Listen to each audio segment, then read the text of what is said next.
ಮಾತಾಡೋ ಧೈರ್ಯ ಇಲ್ಲ ಅಂದ್ರೆ ನಂಬರ್ ಇಸ್ಕೊಡ್ಲಾ? ಮಾತಾಡ್ತೀಯಾ?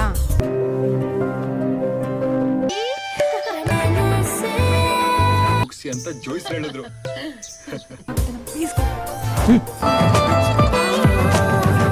ವಿಷಯ ಏನಂತ ಹೇಳಿದ್ರೆ ನೀನು ಅವಸರ ಮಾಡ್ತೀನಿ.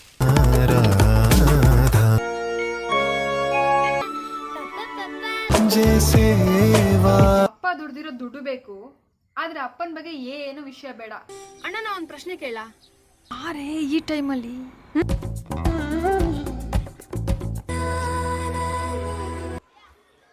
ಏನ್ ವಿಷಯ ಹೇಳ್ಕೊಡೆ.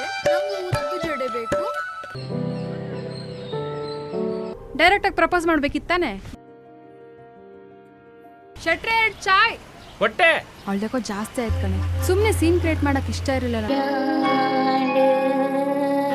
ಅವ್ನ್ ಮತ್ತೆ ನಿನ್ ಮುಖ ನೋಡಕ್ ಇಷ್ಟಪಡ್ತಾನಂತ ಅನ್ಸುತ್ತಾ ನಿಂಗೆ? ನೀನ್ ಅವನಿಗೆ ಟೀಸ್ ಮಾಡ್ತಾ ಇದೀಯ ಅಂತ ಅನ್ಸಿರ್ಬೋದು ಅವನಿಗೆ. ನಾನು ಬರ್ಲಾ? ಬೇಡ. ನಾ ಹೇಳೋದನ್ನ ಅರ್ಥ ಮಾಡ್ಕೋ. ನೀನಂದ್ರೆ ಅವನಿಗೆ ಇಷ್ಟ ಇಲ್ಲ.